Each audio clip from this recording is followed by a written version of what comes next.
Niamba a passé le flambeau à Maître Batibie Benao. La cérémonie d'installation du bâtonnier a été présidée par le chef du gouvernement, Maître Apollinaire Kelem de Tambela. Dès sa prise de fonction, le nouveau bâtonnier a mis l'accent sur l'éthique et la déontologie à suivre dans ce journal. Et puis, le CIAO se tiendra du 25 octobre au 3 novembre prochain. À quelques jours de l'avènement, le comité d'organisation a tenu une conférence de presse. Le comité rassure que tout est fin prêt pour la tenue de l'événement du point de vue organisationnel ainsi que sécuritaire. Élément à suivre dans ce journal. Mesdames et messieurs, bonsoir et bienvenue à ce rendez-vous consacré à l'actualité sur Savane TV. Comme annoncé en titre, le barreau du Burkina Faso a procédé ce matin à la passation officielle du bâton entre le bâtonnier sortant, Maître Siaka Niamba, et le bâtonnier entrant, Maître Batibie Benao. La cérémonie a eu lieu à la salle des conférences de Ouaga 2000 en présence du chef du gouvernement, Maître Apollinaire Kelem de Tambela. Revivons donc cette installation avec notre reporter. Il s'agit là de Sidiki Kabri. Maître Batibie Benao prend le bâton, symbole de la fonction de bâtonnier, devenant ainsi le 12e bâtonnier de l'ordre des avocats pour un mandat de 3 ans. Il est assisté d'un conseil composé d'une dizaine de membres. Maître Benao oriente son mandat sur 5 axes principaux afin de faire du barreau burkinabé une référence dans la sous-région. Notre action sera bâtie autour de 5 axes stratégiques que nous avons dégagés en prenant en compte les mises à jour qui ont été apportées par le plan d'action stratégique décennal du barreau. Ces 5 axes sont les suivants. Premièrement, la structuration de l'ordre et l'organisation des entités qui lui sont rattachées. Deuxièmement, la régulation de l'accès à la profession. Troisièmement, la modernisation et l'amélioration de l'exercice professionnel. Quatrièmement, la protection du périmètre du droit. Et cinquièmement, enfin, le développement par la formation et la coopération internationale. Conscient de la place de l'avocat dans la sphère judiciaire, Maître Benao insiste sur le respect de l'éthique et de la déontologie de la profession, appelant les avocats à en être des modèles. La déontologie et l'éthique professionnelle, c'est ce par quoi on peut reconnaître effectivement donc un avocat dans le cadre de l'exercice de son métier. Parce que comme vous le savez, dans les facultés de droit, il y a de nombreuses personnes qui font le droit comme étude. Il y a de nombreuses personnes qui en sortent avec des diplômes les plus variés et les plus hauts les uns les autres et qui sont dans divers domaines d'activité. L'avocat revendique au milieu donc de tout cet étang de personnes la déontologie comme étant sa carte d'identité professionnelle. Exhortation faite devant le Premier ministre, président de la cérémonie, lui-même avocat. Pour cette cérémonie d'investiture, des représentants des barreaux du Niger, de la Côte d'Ivoire et bien d'autres pays ont répondu présent. Le barreau de l'ordre des avocats burkinabés, créé en 1990, a pour mission de veiller à la protection, à la promotion et à la défense des intérêts professionnels des avocats. L'actualité de ce soir est également marquée par l'association Monde Rural, en abrégé AMR, en collaboration avec Diaconia, qui tient un forum des anciens leaders de l'association. Le forum se tient du 17 au 18 octobre et se tient donc sous le thème « Contribution de la jeunesse dans un Burkina nouveau pour la construction et la consolidation de la paix et de la cohésion sociale ». L'ouverture du forum a eu lieu donc ce matin à Ouagadougou en présence de Pakisba Mariam Ouetraogo. En 10 ans d'existence, l'association Monde Rural tient son tout premier forum des anciens jeunes leaders. Cette Ces jeunes leaders ont reçu, par le passé, des formations en entrepreneuriat et gestion des affaires locales à travers les universités citoyennes que l'association Monde Rural organise tous les 2 ans. Aujourd'hui, nous avons mobilisé l'ensemble de ces, en tout cas une représentation assez intéressante de ceux qui ont participé à ces universités pour faire un peu une évaluation de tout ce qui a été fait afin de justement réorienter nos actions et aussi pour nous de savoir qu'est-ce que nos jeunes leaders sont devenus et quelle est peut-être leur réelle contribution au niveau du développement du Burkina Faso. Nous avons effectivement accompagné près de 700 jeunes au niveau du Burkina Faso en termes de construction de leur citoyenneté, mais aussi de les engager aux actions de développement et faire d'eux des citoyens responsables. Grâce à ces formations, de nombreux jeunes sont devenus des leaders et des entrepreneurs. C'est le cas de Wendenda Pascalino Ouedraogo, formé en 2015. Comme bilan, nous pouvons dire que les universités citoyennes nous ont apporté beaucoup de connaissances, de confiance en soi. Et nous avons été formés en leadership. Ça nous a permis, parmi nos camarades, d'être des leaders, des conscientisateurs et d'amener nos camarades à être de bons citoyens, à faire le plaidoyer de vivre ensemble, de cohésion sociale. Les expériences cumulées de ces 700 anciens jeunes leaders devraient faire de ce forum une nouvelle école d'autonomisation et d'épanouissement fondée sur les universités citoyennes de l'association mono-rurale. Comme on le dit, c'est le chômage souvent qui crée des frustrations et ça met en mal la cohésion sociale. On a là une belle opportunité de pouvoir former ces jeunes afin de pouvoir s'autonomiser. Avec l'aide des partenaires techniques et financiers, le coordonnateur national de l'association mono-rurale entend étendre les universités citoyennes aux 45 provinces du Burkina. Tout cela pour permettre aux jeunes des autres provinces d'entreprendre pour mieux lutter contre le chômage. Le Conseil des ministres s'est tenu hier sous la présidence du chef de l'État, le capitaine Ibrahim Traoré. Plusieurs décisions ont été prises. La construction d'infrastructures routières à moindre coût, l'aménagement et l'embellissement urbain à travers la construction de logements décents, l'assainissement et la création d'espaces publics tiennent à cœur le gouvernement burkinabé, d'où en tout cas l'adoption hier en Conseil des ministres du décret portant lancement de l'initiative présidentielle Faso Mebo. Le Conseil des ministres d'hier a également adopté un décret portant création d'une société de gestion de Technopole de Kokolgo. Écoutons donc le ministre en charge de l'industrie, Serge Apouda. Notre pays importe pour environ 99% de ses besoins en produits pharmaceutiques, estimés à plus de 130 milliards de francs CFA pour ce qui concerne les médicaments seulement.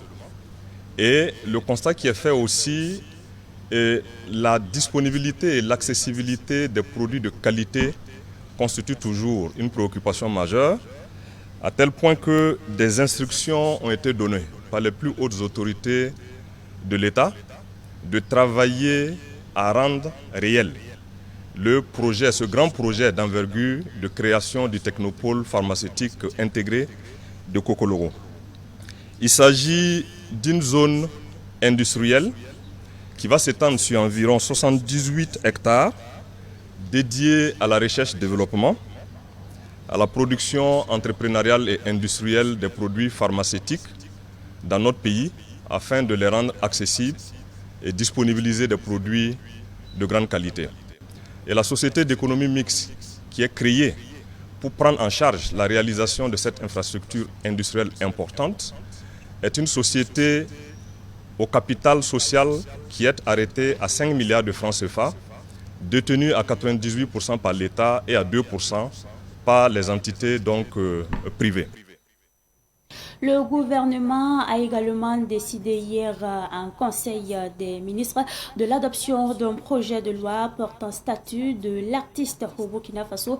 Écoutons cette fois-ci le ministre en charge de la culture, Jean-Emmanuel Ouedraogo. Ce qu'il faut dire, c'est que le statut de l'artiste était jusque-là régi par un décret et comme on le voit dans la hiérarchie des normes, on passe donc à un niveau supérieur avec désormais une loi qui devrait donc permettre de régir le statut de l'artiste au Burkina Faso. Cet avant-projet de loi consacre également de nombreuses évolutions majeures en lien d'abord avec la prise en compte d'un certain nombre d'outils aujourd'hui d'exploitation des œuvres artistiques, notamment les plateformes numériques. Mais c'est également un avant-projet de loi qui permet de mieux réguler, réorganiser et réglementer la profession artistique au Burkina Faso. Non seulement l'artiste professionnel, mais aussi les collaborateurs. Ça prend également en compte la question des enfants artistes. Comme on le voit jusqu'à présent, les enfants artistes, bien souvent, ont des sorts plus tard qui ne sont pas donc enviables, liés au fait qu'on n'a pas vraiment de contrat précis donc de leur collaboration avec les artistes. Cet avant-projet de loi prend en compte cette question avec l'obligation qui est désormais faite pour toute collaboration avec des enfants artistes de disposer d'un contrat formel qui est donc signé et qui garantit le respect donc des droits et surtout des avantages de ces enfants. Donc il y a beaucoup de nouvelles évolutions qui ont été prises en compte dans cet avant-projet de loi et qui devrait permettre également une délivrance beaucoup plus saine de la carte d'artiste au Burkina Faso qui permet donc de reconnaître l'artiste professionnel. Cet avant-projet de loi prend également un certain nombre de mesures en lien avec la sécurité sociale de nos artistes créateurs, mais également en termes de possibilités de conventions collectives qui garantissent des rémunérations à la hauteur de la création artistique et qui permettent aussi à nos artistes de pouvoir vivre pleinement de leur talent et de leur création artistique. Donc c'est un avant-projet de loi et on espère vraiment son adoption prochaine. Dans l'actualité de ce 17 octobre 2024, nous parlons également de l'association de la veille citoyenne de la commune de Kokolgo dans la province du Bulkiamde en collaboration avec la coordination nationale de la veille citoyenne Burkina Faso qui a inauguré son rond-point. La cérémonie inaugurale a eu lieu donc le dimanche dernier en présence de notre reporter Chérif Boukali Dianda. Le rond-point de la veille citoyenne de Kokolgo est situé en plein cœur de la ville. Il est fait d'un petit mur placé près du feu tricolore au carrefour du marché, juste à proximité de la route nationale numéro 1 Ouagabobo. Sur ce mur, il figure les photos des 3 présidents des pays de l'AES. La cérémonie inaugurale du rond-point de la veille citoyenne de la commune de Kokolgo a été un moment pour Adama Compaoré, président de la coordination de la veille citoyenne du Burkina, de rappeler l'objectif principal de la création des ronds-points. On est là à Kokolgo parce que les jeunes de Kokolgo sont mobilisés pour soutenir quand même le capitaine Ibrahim Traoré avec le travail qu'il est en train de travailler pour récupérer notre nation. Les jeunes de Kokolgo et les fils de Kokolgo sont réunis aujourd'hui pour dire oui à l'appel du capitaine Ibrahim Traoré, à l'accompagnement du capitaine Ibrahim Traoré, qu'il puisse travailler pour libérer notre nation. Le rôle de la jeunesse, c'est pour veiller quand même tous les jours au niveau du rond-point, mais ne pas ouvrir le rond-point, dire qu'on va ouvrir une rond-point pour soutenir le capitaine Ibrahim Traoré, alors que jour et nuit, il n'y a pas quelqu'un dans le rond-point. J'espère que ce n'est pas un rond-point. Voilà, c'est eux-mêmes vraiment le rond-point d'abord avant de faire cette ouverture. Jérôme Yamouyogo, président de la délégation spéciale de la commune de Kokolgo, a apprécié positivement l'engagement de la jeunesse de Kokolgo. Nous venons de vivre une très belle cérémonie et au regard de la mobilisation, je pense que c'est à saluer et au regard de distance patriotique et de l'engagement citoyen. Donc c'est à saluer. Les encourager donc, à continuer dans ce sens. Voilà, et à multiplier des actions, poser des activités voilà, qui sont vraiment patriotes et à rester donc à l'écoute voilà, de l'appel du désir. Des responsables nationaux et des responsables locaux de la veille citoyenne de Komsilega et de Poix ont pris part à l'inauguration du rond-point de Kokolgo. On parle désormais de projet culturel dans l'AES. C'est un projet dénommé Gala de soutien AES qui vise donc un brassage culturel des 3 pays, mais aussi une collecte de fonds pour soutenir les pays de l'AES. À cet effet, des activités prévues ont été donc détaillées lors d'une conférence de presse. Revivons donc cette conférence de presse avec notre reporter. Il s'agit là de Abdoulaye Kinda.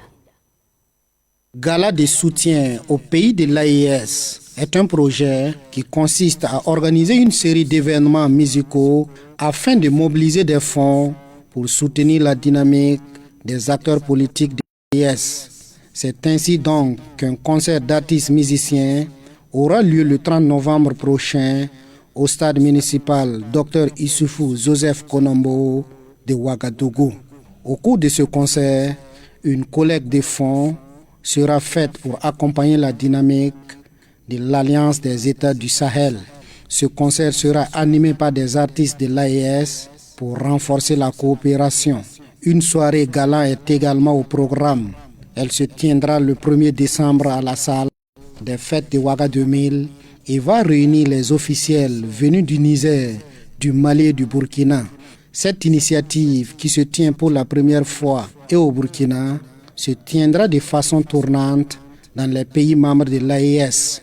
L'idée est venue des jeunes burkinabés, les uns issus de la diaspora, les autres évoluant dans divers domaines du développement ici au pays. Promotion de l'excellence, on en parle également dans l'actualité de ce soir. Journée de l'excellence au lycée municipal de Bordeaux, 6 dans le quartier Goudrin, dans l'arrondissement 10 de la ville de Ouagadougou. Au total, 67 élèves ont été donc récompensés pour leur dévouement au travail pendant l'année scolaire écoulée. La cérémonie de récompense a eu lieu le mardi dernier en présence de Daouda Yameougou. Yenoup Gridamiba, élève déplacé interne, était la meilleure élève du lycée municipal de Bordeaux au cours de l'année scolaire 2023-2024. Elle reçoit ici un vélo, un kit scolaire et un pain traditionnel. Comme elle, 66 autres élèves sont récompensés. L'année passée, j'ai fait à 5e CE. J'ai eu 16,66 de moyenne. Je suis contente.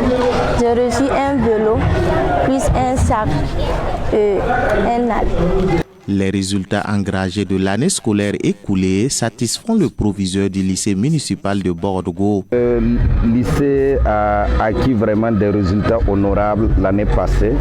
Au BPC, nous nous sommes en sortis avec 78%. Au bac également, 74,82%. Et donc nous pensons que les professeurs et les élèves s'y mettent vraiment pour réussir. Et nous témoignons notre encouragement au personnel et aussi aux associations qui appuient l'établissement. Le lycée municipal de Bordeaux compte plusieurs élèves déplacés internes, des élèves qui ont besoin de suivi particulier, selon Toussaint Kaboré, proviseur du lycée. Est situé dans un quartier précaire. Et vous savez bien que quand les déplacés internes viennent, ils ne peuvent que loger un peu dans ces quartiers. Et donc, du coup, alors, la proximité avec l'établissement fait que nous accueillons beaucoup d'élèves déplacés internes. Et à ces élèves, nous mettons beaucoup de choses en œuvre pour les accompagner. Il y a un accompagnement psychologique et moral. Il y a une prise en charge dans la méthode de les enseigner pour ceux qui ont des difficultés. Nous essayons également de faire un système de tutorat et de collaboration avec leurs camarades élèves qui les amènent petit à petit à rehausser leur niveau.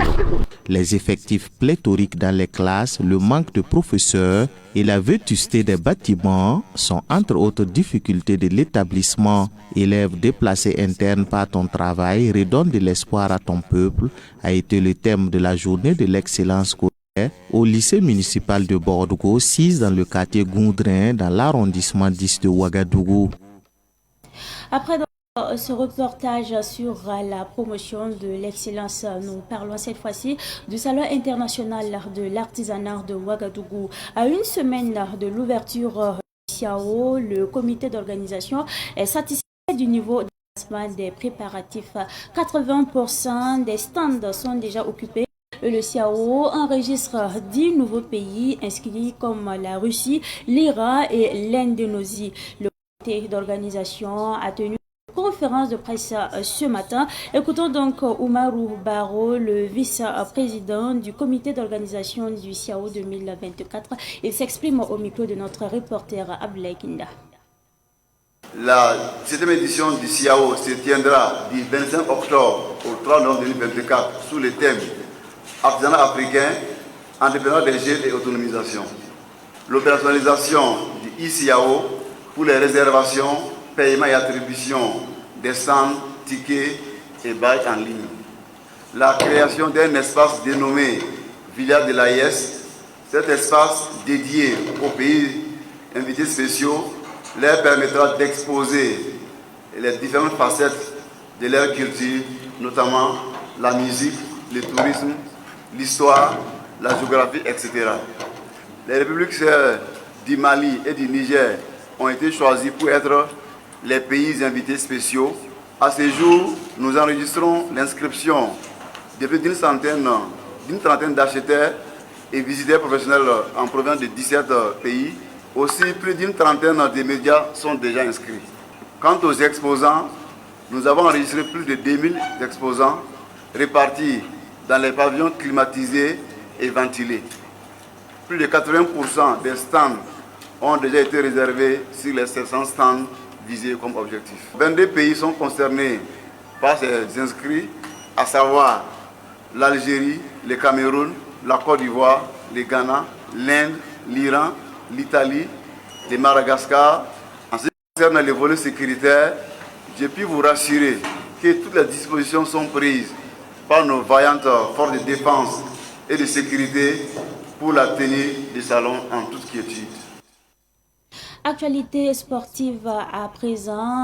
Parlons donc du tournoi de qualification à la CAN U20 dans la zone ouest africaine IFOAB qui a débuté justement aujourd'hui même à Lomé au Togo. Le Burkina Faso entre à Nice demain et affrontera donc le Nigeria. Oscar Barrow et ses joueurs s'activent pour une bonne participation et trouvons donc notre envoyé spécial Wilson Okodio depuis le Togo. Nous sommes déjà dans les matchs. On dit que les matchs commencent dès cet entraînement-là. Voilà. C'est ceux qui vont me donner satisfaction, qui vont faire partie du premier. Ne pensez pas qu'il y a des places acquises. Les étalons U20 ont un objectif en venant à cette compétition. D'abord se qualifier pour la phase finale de leur catégorie et ensuite remporter le trophée pour faire plaisir au peuple burkinabé. Je pense que notre premier objectif en venant à Lomé, c'est de se qualifier.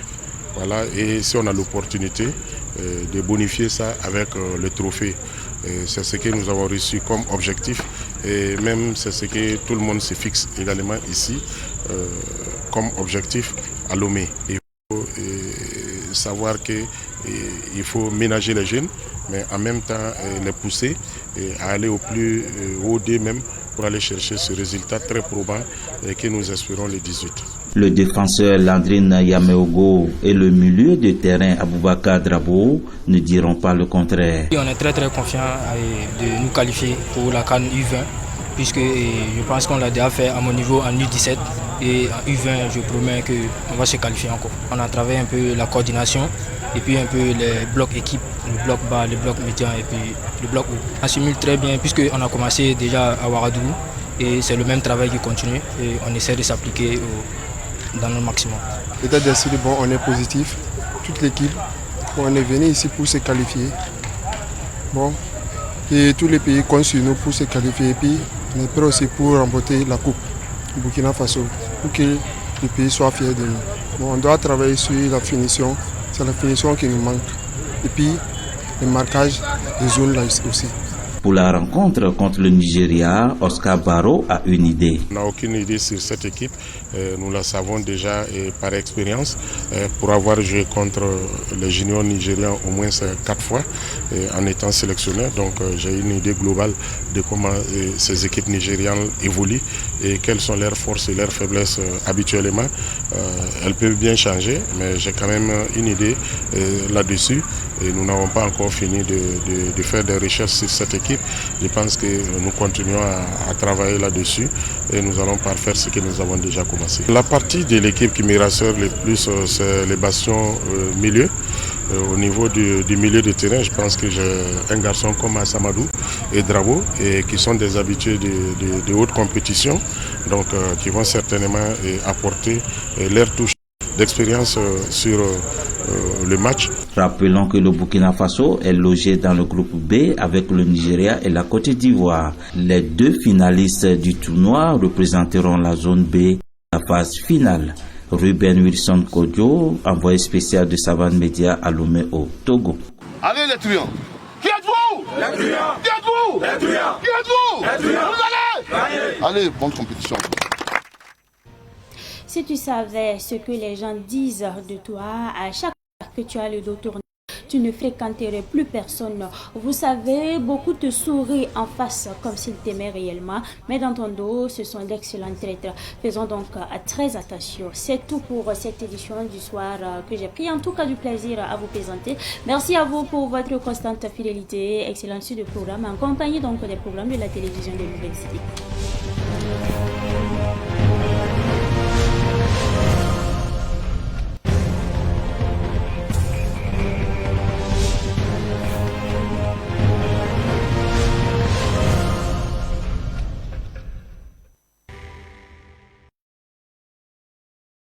Thank you.